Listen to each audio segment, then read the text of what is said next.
Brian Chapman will miss the first 30 games of the season. What was your initial reaction when you heard how much time he would miss? Well, I mean, I'm happy there's a resolution to it.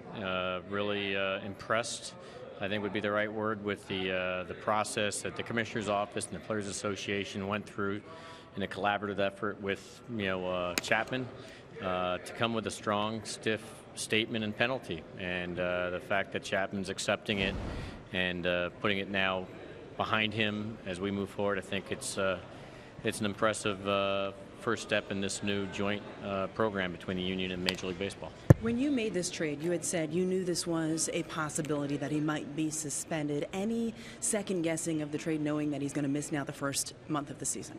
No, we had determined by our assessments that if the price tag was right, we assessed that he was going to be down for a period of time. The only thing we didn't know was how long, and that he was going to pitch in 2016 and beyond.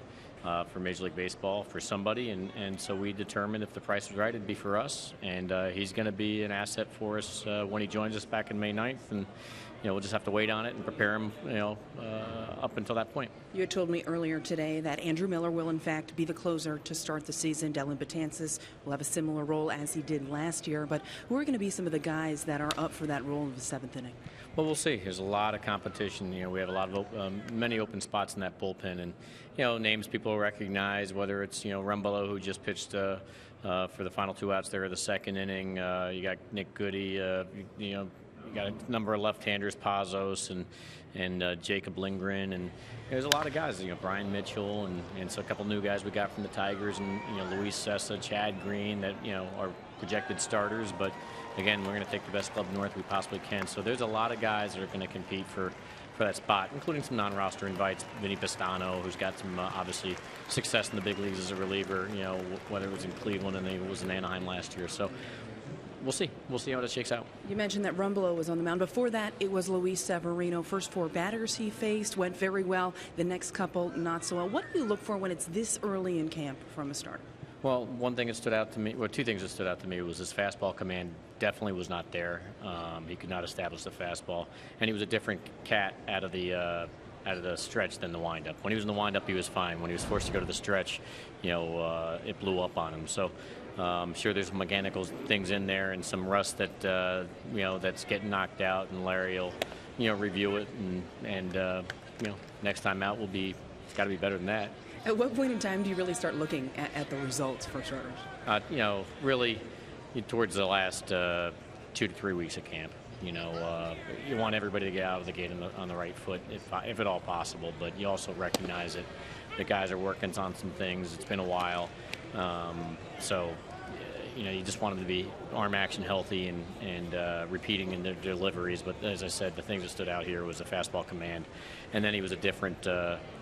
Pitcher, stretch versus windup. You saw the combination up the middle that we'll see throughout the season with Didi Gregorius and Castro. Are you curious to see how quickly they get that down there working together at second and at short? Yeah, we're looking for harmony. We're looking for high quality, consistent play, and those guys bonding, so to speak, and that's what's going to take place down here. And the only way that's going to happen is repetition and plays that come their way where it forces them to interact on the field during live games.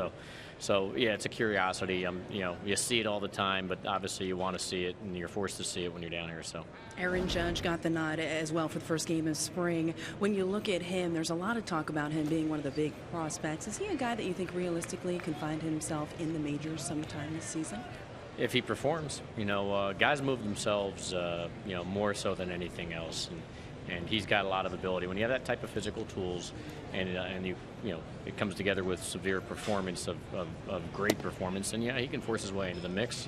I'm not anticipating that right now. I think going into the season, we're mentally thinking that a full year at AAA is going to benefit him. But if he says, "Oh no, you're not going to deny me," that's happened before.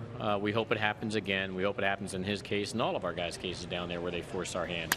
But the early thoughts based on how he performed with 250 plate appearances at AAA last year looks like he's going to need some time. We've done some adjustments with his lower half, and so we'll see how that takes now, because he's had so much success. You don't mess with success, but when he had a little failure, it gave us a chance to start to work on some things and clean some things up. We think it'll benefit him.